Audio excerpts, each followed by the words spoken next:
1 Pedro capítulo 2, eu vou ler dos versículos 18 a 25. Acompanhe comigo então. Vós servos, sujeitai-vos com todo temor aos vossos senhores, não somente aos bons e moderados, mas também aos maus. Eita! Como é que é aí, Paulo? Não, é Paulo não, é Pedro. Como é que é aí, o apóstolo? Não, eu não entendi não. Peraí, eu vou ler de novo. Vós servos, sujeitai-vos com todo temor aos vossos senhores, não somente aos bons e moderados, mas também aos maus.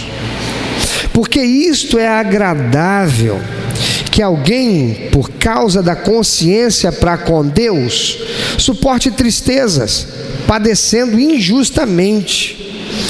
Pois que glória é essa, se quando cometeis pecado e sois por isso esbofeteados, sofreis com paciência?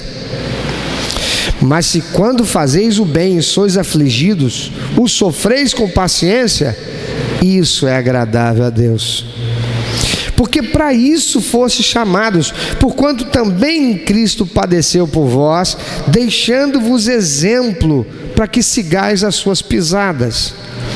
Ele não cometeu pecado, nem na sua boca se achou engano, sendo injuriado não injuriava, e quando padecia não ameaçava, mas entregava-se àquele que julga justamente, levando ele mesmo os nossos pecados em seu corpo sobre o madeiro, para que, mortos para os pecados, pudéssemos viver para a justiça, e pelas suas feridas fostes sarados. Porque éreis desgarrados como ovelhas, mas agora tendes voltado ao pastor e bispo das vossas almas. Amados, o apóstolo Pedro está aqui da parte de Deus dizendo para os crentes: sujeitem-se com todo temor aos vossos senhores, não somente aos que são bons, não somente aquele que além do teu 13º te dá aí um prêmio, te dá um dia de folga que você não esperava, resolveu colocar uma cesta básica que não estava no contrato, mas também aos maus. Porque isso é agradável, que alguém por causa da consciência para com Deus suporta tristeza padecendo injustamente. Espera aí, Deus é sádico, Ele está ensinando para a gente que nós devemos ser masoquistas. Meu chefe, meu patrão está me oprimindo. Que coisa boa! É isso? É isso que Deus está querendo de mim? Que eu seja um masoquista? Que eu tenho um chefe que me persegue, que me oprime, que é mal para mim, e eu ainda acho que isso é uma maravilha, que eu fique sorrindo, dando pulo de alegria? O grande problema de muita gente quando lê a Bíblia é ler a Bíblia com os seus pressupostos pessoais, com aquilo que já está preparado para não aceitar. Quem ouve uma história contada pela metade nunca acertará o fim da história, sim ou não? Olha, eu não sei quantos de vocês, mas segunda-feira eu assisti, é Tela Quente ou Telecine? Hein? Tela Quente. Na segunda-feira, lá em casa, a tela ficou quente. Eu fui assistir um filme que foi anunciado, Ben-Hur. Alguém que assistiu? Assistiu? É uma releitura, é um remake do filme Ben-Hur, que foi produzido, se eu não tiver errado, aí lá pelos idos da década de 60, com Charlton Heston. Alguém que sabe quem foi Charlton Heston? Fez Tarzan, né? Quando era criança eu assistia lá o Tarzan feito por Charlton Heston. Mas fez também Ben-Hur. E eu assisti Ben-Hur. Eu suportei assistir o filme com aquelas interrupções de propaganda, porque hoje quem está acostumado agora, ou quem tem YouTube, Netflix, assistir filme em canal de TV aberta passa a ser um sofrimento, né? Tem aqueles intervalos com aquele monte de propaganda, e durante o filme aparece uma propaganda, é um troço enjoado. Mas eu fui assistir. E eu já tinha assistido Ben-Hur, eu já tinha lido também o livro Ben-Hur. Então eu conhecia a história. Mas eu fui assistir porque era um remake, era um filme feito agora, recentemente. Não é um filme lá de 50 anos atrás. Então o que você está esperando? Um filme com uma qualidade maior, né? De uma nitidez maior de cores e tal, cenários um pouco diferentes, como de fato foi. Mas para minha surpresa, a história foi completamente diferente, o seu final. Alguém aqui assistiu a primeira edição de Ben-Hur? Como é que terminava? Ben-Hur se vinga, ele sai vingado, não é? E o outro que o tempo todo fez mal termina destruído. É ou não é? Mas esse agora mudou completamente a história, porque o final da história, o amor supera o ódio, o amor vence o ódio, o amor vence o desejo de vingança, a graça se manifesta em meio ao mal e termina todo mundo restaurado por causa de um personagem que somente tem umas pontas durante o filme, que inclusive foi realizado por um ator brasileiro, Rodrigo Santoro, que estava fazendo o papel de Jesus Cristo. Interessante que o filme lá da década de 50 ou 60, eu não sei ao certo, ele termina mostrando o bem suplantando o mal, mas exercendo a vingança. O filme de agora mostra que, embora a princípio motivado pela vingança, o que vence o mal não é a vingança, não é a justiça exercida pela vingança, mas é o amor que restaura, que restabelece, que perdoa. O ágape. Quem começa a ouvir uma história e não vai até o final, não vai saber o final da história.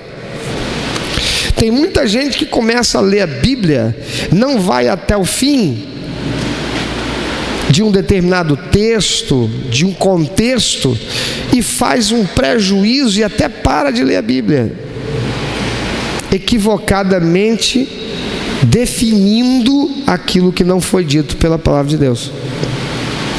Porque o Senhor não está aqui através do apóstolo Pedro instruindo ninguém, nenhum cristão, a ser masoquista. Ele está dizendo: vocês que são servos, se sujeitem com todo o temor aos senhores que vocês têm, não somente aqueles que são bons e moderados, mas também os que forem maus, aqueles que são opressores, aqueles que ao invés de depositar seu fundo de garantia, põe na conta dele, para em determinado momento viajar para Cancún, usando o dinheiro do seu fundo de garantia. Sejam sujeitos, porque isso é agradável, que alguém, por causa da consciência para com Deus, suporte tristezas, padecendo injustamente. Porque que glória é essa, se quando cometeis pecado e sois por isso esbofeteados, sofreis com paciência? Mas se quando fazeis o bem e sois afligidos, o sofreis com paciência, isso sim é agradável a Deus. Se eu estou sofrendo, e eu estou aqui sofrendo pacientemente, porque eu sei que eu mereço esse castigo, essa consequência, porque eu errei, ele está dizendo isso aí. Que diferença faz isso aqui?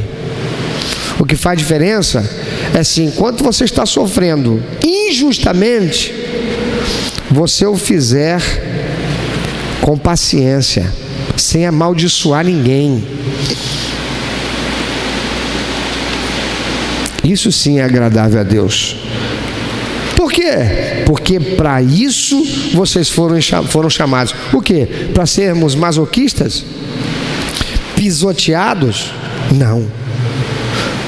Porque para isto fostes chamados, porquanto também Cristo padeceu por vós, deixando-vos exemplo, para que sigais as suas pisadas. Como assim? Ele sofreu com paciência, porque não ele era masoquista, não ele era um masoquista satisfazendo um Deus sádico. Ele era aquele que sabia que para a salvação daqueles que não mereciam, como eu e você, e não apenas aqueles que lá estavam matando, assassinando ele, era necessário, era imprescindível, era fundamental suportar o que foi necessário suportar para que nós pudéssemos ser salvos. Ele diz: Jesus não cometeu pecado, nem sua boca se achou engano, sendo injuriado não injuriava. Se Jesus fosse hoje um funcionário empregado, ele não participaria de grupinho de funcionário que fica falando mal do patrão, do chefe, e fazendo a caveira dele, mesmo sendo esse chefe ou esse patrão alguém injusto. Não, se Jesus fosse um empregado nos dias de hoje, ele não participaria desse tipo de coisa. Ele não concordaria com esse tipo de coisa. Ele iria para um cantinho para orar, interceder por esse chefe mau e dizer: Senhor, em nome de Jesus, quebra, Senhor, o domínio desses demônios que estão sobre a vida desse meu chefe. Esse meu chefe não aprendeu o que é amor, não aprendeu o que é amar, não aprendeu quem o Senhor é. Por isso que ele faz essas coisas ruins, essas coisas más. Lembra o que fizeram com Jesus? Eles cravaram cravos, que eram pregos do tamanho de um palmo de uma pessoa, nas mãos e nos pés de Jesus. E enquanto estavam fazendo isto, Jesus não amaldiçoou aquelas pessoas, nem mesmo no grito de dor dele teve uma reação agressiva. Eu não sei quanto você, mas eu já agredi uma pessoa por causa de um problema, por causa de uma dor que eu senti.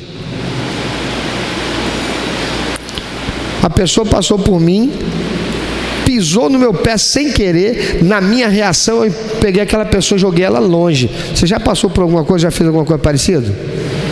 Eu já vi uma pessoa dar um soco na outra, numa reação, não é que ela quisesse, ela reagiu. Jesus não teve uma reação violenta, agressiva, abrupta. Jesus disse: Pai, o quê? Perdoa-lhes. Eles não sabem o que estão fazendo. Eles pensam que estão matando um revolucionário contra Roma. Eles pensam que eles estão matando um herege que veio para pregar uma mensagem que ofende ao Senhor, ofendendo a religião judaica. Eles pensam que eles estão justiçando um rebelde. Tem compaixão deles, Senhor, eles não sabem o que estão fazendo. Mas eu quero te perguntar: aqueles que estavam fazendo isso com Jesus tinham um coração bom ou ruim? Ruim? Com certeza. Tramaram a morte dele, criaram situações para pegar Jesus em contradição, caluniaram Jesus, fizeram de tudo, corromperam um dos seus discípulos e subornaram ele. E Jesus diz: Pai, perdoa-os, vocês não sabem o que fazem. Eu quero te perguntar, quem está fazendo mal hoje, se soubesse que quando morrer vai para o inferno e realmente acreditasse nisso, soubesse de verdade isso, será que faria esse mal? Você está aqui porque um dia você acreditou que se você morresse do jeito que estava, você ia para o inferno e viver a eternidade lá com o diabo e seus anjos, como diz a palavra de Deus. Você está aqui porque você tem medo do inferno. Se você não está aqui, eu estou aqui por causa disso. Porque ninguém vem para Jesus se não for por medo de morrer e ir para o inferno. Porque o que Jesus veio fazer foi buscar e salvar para não ir para o inferno quem já estava condenado ao inferno. A palavra de Deus diz que todos fizeram o quê? Pecaram e separados da glória de Deus. Somente alguém que, sabendo de verdade que se morrer daquele jeito vai para o inferno e continua daquele jeito, somente essa pessoa não tem juízo, porque os outros estão fazendo isso porque não acreditam que o inferno existe. Porque se acreditar, eu duvido que queira, porque eu, quando fazia besteira, que quando eu pensava depois que fazia besteira, você não tem noção da quantidade de vezes que eu pedi perdão a Deus por causa de uma besteira que eu fiz e fiz de novo. Até o dia que realmente a minha vida chegou às beiras do inferno, porque eu estava para morrer. Eu falei: agora ou vai ou vai. Jesus não amaldiçoou ninguém. O apóstolo Pedro continua dizendo: levando ele mesmo os nossos pecados no seu corpo sobre o madeiro, para que, mortos para os pecados, pudéssemos viver para a justiça, e pelas feridas dele fomos sarados. Nós não merecemos, mas fomos sarados, fomos salvos, fomos libertos por esse sacrifício de Jesus. Sabe, irmãos, muitos cristãos naquele tempo do apóstolo Pedro eram escravos domésticos. Mal comparando, eram empregadas domésticas dos nossos dias, até um tempo atrás, quando a empregada doméstica não tinha direitos trabalhistas. Hoje a empregada doméstica tem direito trabalhista, mas eu creio que a maioria das empregadas domésticas hoje ainda não tem carteira assinada, então também ainda não tem direito trabalhista. Se ainda não tem direito trabalhista, elas não são nada mais, nada menos do que a mesma coisa daquelas que eram servas ou escravas nos tempos do apóstolo Pedro. Porque uma empregada doméstica que não tem direito de dormir 8 horas por noite, porque a empregada doméstica que mora na casa do patrão não tem direito de dormir 8 horas por noite, não tem direito de trabalhar só 8 horas por dia. O dia tem 24 horas, 8 é para trabalhar, 8 é para dormir, 8 é para ter lazer, estudar, para fazer alguma coisa, não é? A empregada doméstica, ela tem direito a dormir 8 horas, talvez, e o restante é direito de trabalhar 16 horas, porque ela começa a trabalhar antes de todo mundo da casa acordar. Ela é a primeira a acordar, e ela termina de trabalhar quando todo mundo vai dormir. Ela é a última a dormir. É assim ou não é? Naquele tempo, elas eram chamadas de escravas. Muitos cristãos eram escravos domésticos. Seria fácil para eles se submeterem aos seus patrões, aos seus mestres, que eram gentis e bondosos. Mas o apóstolo Pedro encorajou os cristãos, e a nós hoje, a palavra de Deus, que é atemporal, encorajou a lealdade e a perseverança mesmo diante de tratamento injusto. Da mesma forma, e é esse o propósito de Deus de preservar essa palavra, nós devemos nos submeter àqueles que estão sobre nós, com autoridade, como empregadores, como chefes, como patrões, e nos submetermos, ainda que sofrendo um tratamento injusto. porque ao fazer isso, nós poderemos conquistá-los para Cristo por causa do nosso bom exemplo. Eu já usei essa ilustração, hoje vou usar de novo. No livro de Reis, conta a história de uma menina judia que não estava na Judéia. Ela não estava em Israel. Ela estava na casa de um general que entrou com o exército dele na cidade dela. Matou os vizinhos. Abriu a barriga de mulheres grávidas, expondo o feto que estava lá dentro. Assassinou adultos, idosos, crianças. Roubou todos os pertences de valor que eles tinham e levou para a terra deles. Aquela menina deve ter tido seus pais assassinados naquela invasão. Ela deve ter visto irmãos serem mortos. Talvez ela mesma tenha sido até estuprada, não sabemos. Fato é que ela foi levada como escrava para a casa do general do exército que fez toda essa atrocidade. E chegando lá, ela era escrava, mas ela se condoeu daquele que era o seu captor, o general, cujo nome era, quem sabe? Naamã, porque ele era leproso. Naamã era o captor, Naamã era o general, Naamã foi o cara que realizou tudo aquilo, mas esse homem ficou leproso. Naamã era um cara livre, mas que estava aprisionado numa enfermidade terrível chamada lepra. Naamã não tinha alegria, ainda que ele fosse o general, o captor, o camarada que exerceu lá a invasão, que levou aquela menina, levou o despojo de guerra. Mas Naamã era prisioneiro do seu sofrimento, da sua tristeza, não tinha jeito para ele. E aquela menina, humanamente falando, não tinha jeito para ela, ela era escrava. Mas ainda sendo escrava, ela era livre dentro de si.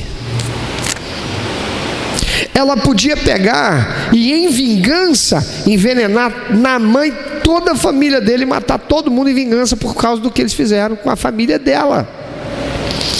Mas o que é que ela faz? Ela se compadece de Naamã. Ela vira para a patroa dela, a senhora, a serva, aquela a quem ela era serva, escrava, ele diz: se o meu senhor Naamã fosse lá na minha terra e estivesse lá com um homem de Deus, ele seria curado dessa lepra. Você conhece a história, não é? Esse assunto chega até os ouvidos de Naamã, que era um camarada aprisionado na sua enfermidade, ainda que tendo liberdade para ir e vir. Vai até o rei e diz: ei, para mim não tem mais jeito.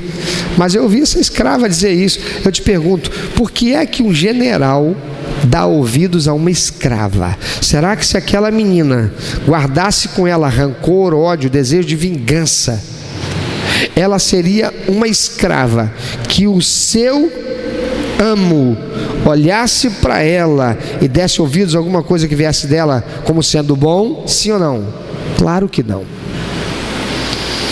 Mas aquela menina, ainda que sendo escrava, o que nós podemos inferir é que ela era uma pessoa de coração bom, misericordioso, que exercia o seu papel como serva, à luz do que o apóstolo Pedro está dizendo aqui. E a tal ponto que ela consegue convencer a sua senhora e o seu amo, e esse amo, o general, vai até o rei, e o rei dá autorização, ele vai à terra de Israel. Chega lá, ele tem a experiência com Deus, toma o banho no Rio Jordão, sai de lá curado, recebendo o milagre de Deus, e quando ele volta um homem convertido. De tal forma que ele vira para o profeta e diz: profeta, o senhor me autoriza a levar um pouco da terra desse lugar? Porque isso aqui é um lugar santo. Eu quero ter um pouco dessa terra. Veja, aquele general, quando saiu daquela terra antes, levou todo o despojo de guerra, a riqueza que existia. Agora o que ele quer levar é terra. Ele quer levar uma representação.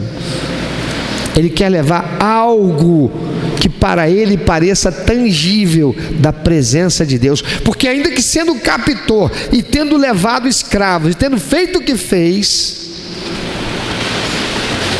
ele reconhecia que o que valia a pena mesmo era o Deus daquele povo. E ele ainda fala mais para o profeta: por favor, ora ao Deus que me curou, teu Deus. Agora ele é meu Deus. Que quando eu voltar para minha terra, porque eu sou o general, o rei, quando ele vai lá adorar o Deus dele, ele, para se inclinar, ele se apoia em mim, e eu vou ter que entrar lá naquele templo, daquele ídolo, que é um ídolo, aquilo não vale nada, porque se valesse, eu não precisaria sair lá da minha terra para vir aqui e ser curado pelo único e verdadeiro Deus, que é o teu Deus. Mas ele nunca teria saído de lá se não fosse uma escrava. Uma escrava temente a Deus. Uma escrava que era do povo de Israel. Amados, da mesma forma como Jesus foi, como essa menina foi, é o que Deus espera de nós, porque Ele tem um propósito para nós existirmos. Quantos aqui já estão salvos pelo Senhor, acreditam que se morrer agora ou daqui a 100 anos vão para o céu? Pode levantar bem alto o seu braço, manter levantado. Você sabe por que você está vivo, morando aqui na terra? Porque a melhor coisa que pode acontecer para um crente, alguém que foi salvo por Jesus, é morrer e ir para o céu. Não tem bala perdida, não tem traficante, não tem governador, prefeito, vereador, deputado, pode baixar, senador corrupto, não tem nada disso. Não tem INSS todo quebrado, né? Não tem você pagar 40 anos de INSS e se aposentar com um salário mínimo, tendo pago o equivalente para 3, para 10. Não? Não tem deputados e senadores que pelo regimento deveriam estar trabalhando, porque não poderia ter férias se não cumprisse a agenda. Como não cumpriu a agenda, tinha que estar trabalhando, mas inventam um tal de recesso branco. São pais de imoralidade, né? Lá no céu não tem nada disso. Mas então por que é que Deus permite? Ele quer que eu e você ainda estejamos aqui, porque Ele tem um propósito. E o propósito qual é? Isso é o que o diabo está conquistando na vida de muito crente, levando muito crente a ficar falando mal de patrão, levando muito crente a fazer parte de conluio para tirar o tapete debaixo daquele chefe que é um chefe que ninguém gosta dele. Por que Deus mantém a gente aqui? Não é para a gente trabalhar, estudar, ganhar dinheiro e comprar iate, ter viagem, tirar férias, andar de celular, iPhone 10. É trazer mais um para Jesus, é tirar mais um da condenação da morte eterna, para morrer salvo e ir para o céu. E quantos são os crentes que estão fazendo isso? Meu irmão, minha irmã, enquanto eu e você não estivermos vivendo para cumprir o propósito de Deus, a gente está marcando passo aqui. E deixa eu te contar uma historinha. Tem muita gente vivendo mais do que gostaria, sabe por quê? Poderia estar no céu de gozo agora.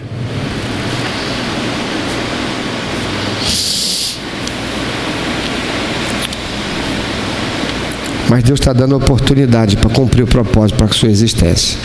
A palavra de Deus diz que a razão pela qual Deus criou o ser humano está lá em Efésios capítulo 1, só quem sabe pode falar bem forte? Dar prazer ao coração de Deus. E o que é que dá prazer ao coração de Deus? Dinheiro de dízimo e oferta? Sim, a expressão de obediência capacita a igreja. Mas para quê? Qual é a finalidade disso? Só quem acredita, pode repetir depois de mim: trazer pessoas para Jesus. Mas tem muita esposa que não está trazendo o marido para Jesus, porque está olhando para ele como seu inimigo. Tem muito marido que não está trazendo a esposa para Jesus, porque está olhando para ela e vendo como uma megera. Tem muito cônjuge que não está trazendo o sogro nem a sogra, porque ela é a megera, ele é o capeta chupando manga. Tem muito crente que está sofrendo com um chefe ruim e sai dali e encontra um outro na outra empresa. Por quê? Porque ao invés de estar servindo ao propósito de Deus, de ganhar aquela pessoa para Jesus, só a vê como inimigo. E a palavra de Deus diz assim: farte-se da afronta. Por que Deus quer que a gente se farte da afronta? Para que a gente seja masoquista, a gente sofra e ele é sádico? Não. É porque aquele que faz isso com o propósito de que as suas orações sejam ouvidas, o espírito imundo que age na vida daquela pessoa seja enfraquecido e aquela pessoa tenha capacidade de, com sua razão, exercer seu livre-arbítrio para receber Jesus. O diabo não quer isso, irmão. Ele quer que eu e você estejamos olhando para a nossa vida. O que é mais pregado hoje em dia para o crente? Que você prospera, porque Deus fez você para ser próspero. Deus fez você para ter casa, para ter carro, para você ter dinheiro em banco, para você ter viagem, para você ser empresário. Não, Deus não fez a gente para nada disso. Deus nos fez para ter um relacionamento com Ele que dê prazer ao seu coração. Mas depois que entrou o pecado no mundo, aquilo que mais dá prazer ao coração de Deus, não há nada que dá mais prazer ao coração de Deus do que tirar do inferno aquele que está condenado para Ele. Aquilo que está no centro do coração de Deus, irmãos, é que a gente traga pessoas para Jesus. O apóstolo Paulo deu conselhos semelhantes nas suas cartas. Lá em Efésios 6, capítulo 6, versículos 5 a 8, ele diz assim: vós servos, obedecei a vossos senhores segundo a carne, com temor e tremor, na sinceridade do vosso coração, como a Cristo, não servindo à vista, como para agradar aos homens, mas como servos de Cristo, fazendo de coração a vontade de Deus, servindo de boa vontade, como ao Senhor, e não como aos homens, sabendo que cada um receberá do Senhor todo o bem que fizer, seja servo ou seja livre, sendo empregado ou seja um empregador, sendo patrão ou sendo empregado. Colossenses capítulo 3, 22 e 25, ele diz: vós servos, obedecei em tudo a vossos senhores segundo a carne, não servindo só na aparência, como para agradar aos homens, mas em simplicidade de coração, temendo a Deus. E tudo quanto fizerdes, fazei-o de todo o coração, como ao Senhor, e não aos homens, sabendo que recebereis do Senhor o galardão da herança, porque a Cristo o Senhor servis. Mas quem fizer agravo, receberá o agravo que fizer, pois não há acepção de pessoas. Para Deus, se você é patrão ou se você é empregado, não faz diferença. O que faz diferença é se você honra Ele. Se você é patrão, como é que você deve tratar seus empregados? Com respeito, urbanidade, com honra, com honestidade, com integridade.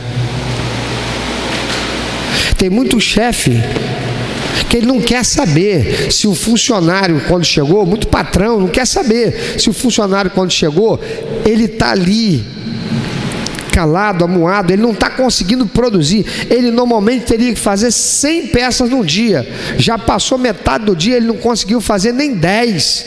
Ele só, na cabeça dele, esse empregado deve estar fazendo isso para ser mandado embora. Esse cara deve estar já fazendo isso aí para eu mandar ele embora, porque ele recebe a multa, fundo de garantia e o escambau. Aí ele começa a perseguir. Ele não para pensar assim: deixa eu ir lá conversar com ele. Pode ser que ele saiu de casa e deixou um filho doente. Pode ser que ele saiu de casa Depois de chegar em casa ontem, descobrir com a esposa que um problema que ele não esperava aconteceu e ele não sabe como resolver. Ele dormiu pouco e chegou aqui cansado ainda com esse problema.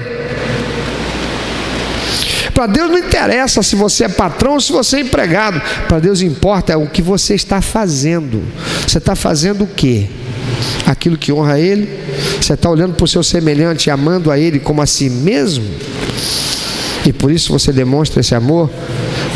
Mas focando na pessoa do empregado, focando na pessoa daquele que é servo, focando na pessoa daquele que tem alguém sobre ele, parece ser muito mais difícil, não parece?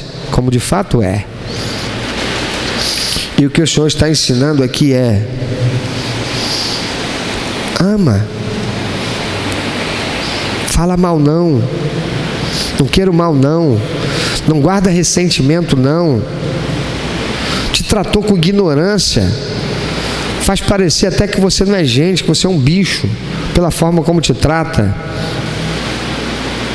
Mas olha o que diz a palavra de Deus: não te deixes vencer do mal, mas vença o mal com o bem. Mas sabe o que a gente aprende? Que Satanás ensinou e colocou no senso comum da humanidade? Farinha pouca, meu pirão primeiro. Se me der com a mão, eu dou com as duas. É assim ou não é? Completamente diferente do que a palavra de Deus nos instrui. Mas Jesus também orientou sobre isso. Mateus 5,46, Jesus diz: pois se amardes os que vos amam, que recompensa vocês terão? Não fazem os publicanos também o mesmo? Contextualizando, Jesus estaria dizendo assim para mim e você hoje, se ele estivesse agora aqui falando com a gente pessoalmente: se vocês amarem os que amam vocês, vocês merecem o quê? Porque os traficantes também fazem o mesmo. Ou não fazem? Traficante também não tem quem eles amam. Traficante tem filho? Ele ama o filho dele. Traficante tem mulher que ele ama a mulher dele. Traficante tem pai que ama o pai dele. Amar quem ama a gente? Que diferença é isso? A diferença é amar quem não nos ama. E a palavra de Deus diz lá em João capítulo 3, versículo 16, que Deus amou o mundo para que todo aquele que nele crê não pereça. Por quê? Porque a palavra de Deus ainda diz lá: todos pecaram e foram separados eternamente da glória de Deus. Ele nos amou sendo nós ainda pecadores, inimigos de Deus. E se amardes, ele diz lá em Lucas 6, 32 e 36, e se amardes que vos amam, que recompensa tereis? Também os pecadores amam aos que os amam. E se fizerdes bem aos que vos fazem bem, que recompensa tereis? Também os pecadores fazem o mesmo. E se emprestardes àqueles de quem esperais tornar a receber, que recompensa tereis? Também os pecadores emprestam aos pecadores, para tornarem a receber outro tanto. Amai, pois, a vossos inimigos e fazei bem, e emprestai, sem nada esperardes, e será grande o vosso galardão, e sereis filhos do Altíssimo, porque Ele é benigno até para com os ingratos e maus. Sede, pois, misericordiosos, como também vosso Pai é misericordioso. Ei, Jesus nunca ensinou, nem nenhum apóstolo, que nós não devemos lutar para termos direitos e sermos tratados com respeito e dignidade. Mas como é que a gente deve lutar? A gente deve lutar com as armas do amor. Alguém aqui já assistiu o filme Gandhi? Ou já leu sobre a biografia de Gandhi? Gandhi foi cristão, mas ele estudou num país cristão. Ele estudou na Inglaterra. Ele se formou advogado na Inglaterra. Gandhi estudou e recebeu influência de uma cultura cristã. E Gandhi, à luz das suas manifestações tantas, deu margens claras para entender que ele tinha algum conhecimento bíblico do cristianismo. E o que é que Gandhi faz? Gandhi faz uma revolução e leva o seu povo a uma revolução sem armas, sem violência, sem vingança, pregando amor, sujeição, suportando a opressão, mas insistindo na liberdade. Ele chegava para o opressor e dizia assim: por favor, nos dá liberdade, nós temos o direito de ser um povo livre. Tudo que a gente quer é ser tratado com dignidade. Quando eles cruzavam os braços e faziam uma greve, ninguém quebrava nada. Como é que é a greve hoje? Como é que é a manifestação hoje? Black bloc, ônibus pegando fogo.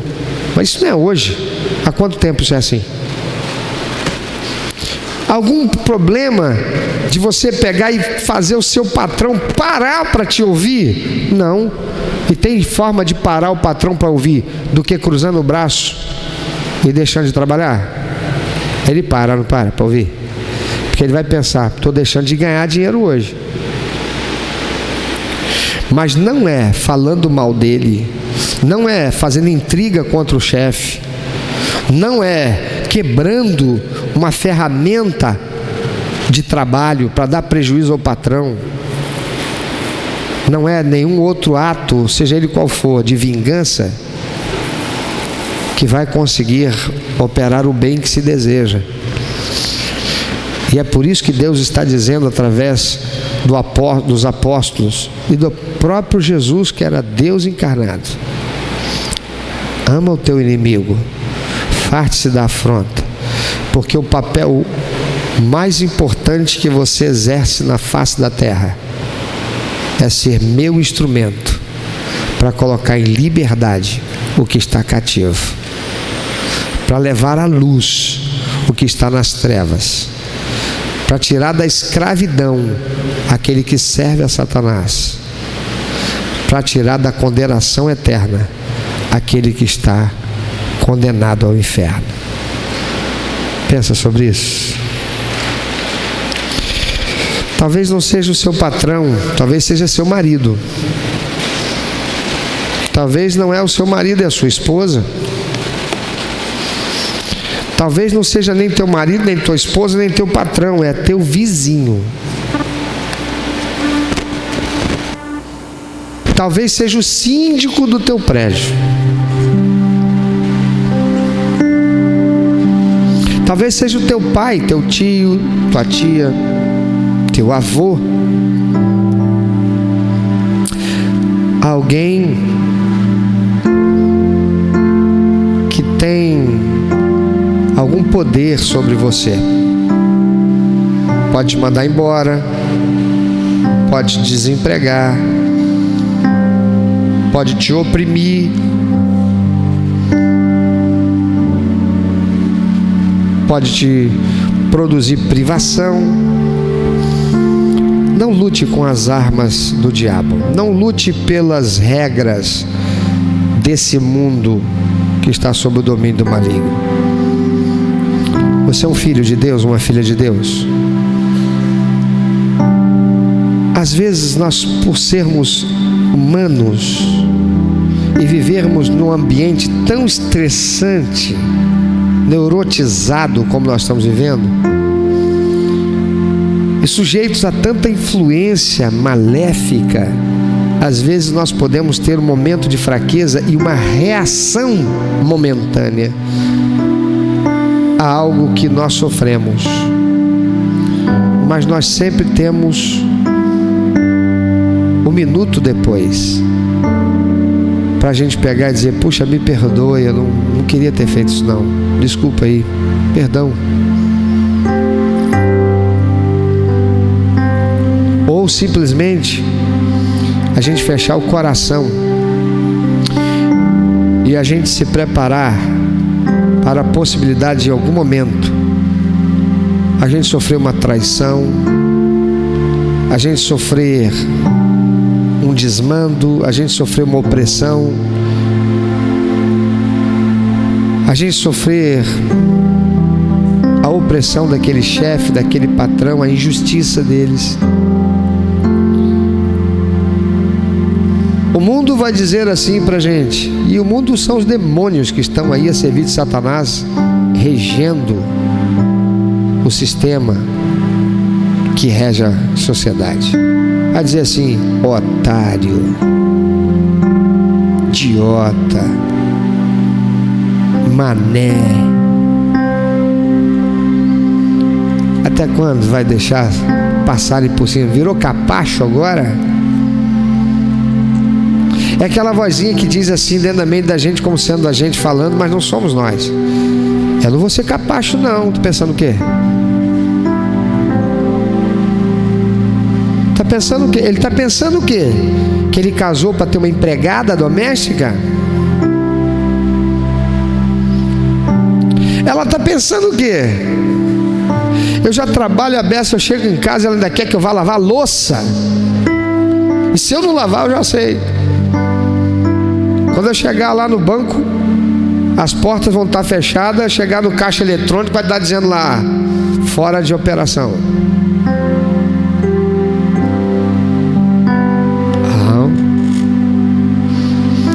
Eu aprendi na palavra de Deus que eu não devo tentar vencer o mal com o mal. Eu tenho que vencer o mal com o bem.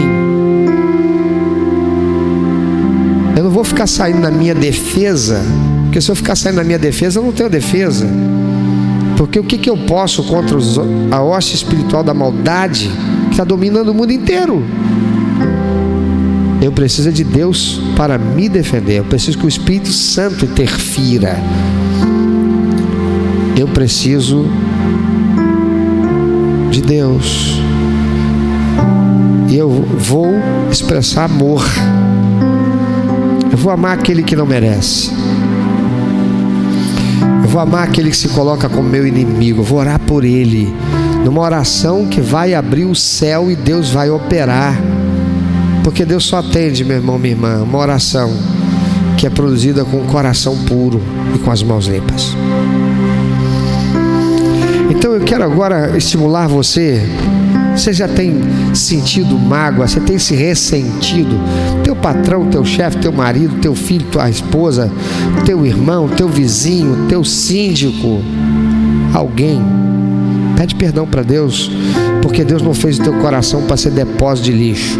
Abre tua boca agora e começa a dizer para o diabo: Satanás, meu coração não é depósito de lixo para mágoa, lixo do ressentimento, lixo do desejo de vingança. Não. Eu sou de Jesus, eu fui remido, eu não merecia senão a morte eterna, mas eu fui alcançado pela graça salvadora de Cristo, que morreu na cruz no meu lugar. Eu não merecia, e eu preciso ser igual ao meu mestre. E aí depois que você fizer isso, começa a orar por esse teu chefe. Coloca o nome dele, coloca o nome dela, coloca o nome dessa pessoa na sua lista de oração diária, porque o diabo quer que você sinta isso. Ele usa essa pessoa para fazer uma ferida na tua alma, porque você é ferido, você vai jogar o jogo dele, você vai devolver o mal com o mal, o ressentimento, mágoa, rancor, desejo de vingança. Você vai orar assim: Senhor, o Senhor está vendo o que esse incircunciso está fazendo comigo. Essa pessoa não tem temor do Senhor. A tua palavra diz que o Senhor é quem vai julgar, e que tua mão vem poderosa contra aquele que faz o mal. Então, Senhor, exerce tua justiça e me dá a vitória. Que coisa feia. Deus não quer isso da gente, não. A oração que Deus ouve é: Senhor, tem compaixão dessa pessoa. Porque se ela soubesse o mal que ela está fazendo contra ela mesma quando ela faz comigo, porque eu tenho convicção, se eu morrer agora eu vou para o céu, mas se ela morrer agora ela vai para o inferno. Ela precisa da salvação. Senhor, eu ofereço a Ti a minha vida no Teu altar, e eu vou dar o testemunho da Tua graça. Essa pessoa não merece meu amor, ela não merece. O que ela faz é merecedora de juízo, mas eu não fui alcançado pelo juízo, eu fui alcançado pela graça do Senhor que me salvou e eu não mereci. Você vai dizer: Senhor, a minha esposa, tudo que ela merece é que eu dê um pé no traseiro dela. Mas Senhor, está azeda comigo, eu não fiz nada para isso, eu só vivo para ser explorado. Então vou fazer o seguinte: para que o diabo saiba que não tem lugar na minha vida, hoje quem vai lavar a louça todinha sou eu. Não interessa se eu vou chegar cansado e tarde. Senhor, meu marido só tem me dado motivo para chorar aqui nos teus pés, Senhor. Mas eu quero dizer para o Senhor que eu rejeito ressentimento, mágoa. Eu não vou dar lugar a Satanás para ficar entulhando e sujando minha alma, meu coração, e essa situação vai continuar assim, não. Senhor, meu marido precisa conhecer o Senhor, precisa saber quem é o Senhor, precisa saber que o Senhor é Deus de amor, de graça, de bondade, de misericórdia. Ele precisa da salvação, ele precisa de um renovo. Então, Senhor, eu hoje, para a glória do Senhor, eu vou fazer aquela comida que ele mais gosta, e quando ele chegar, ele vai me encontrar linda, perfumada e cheirosa.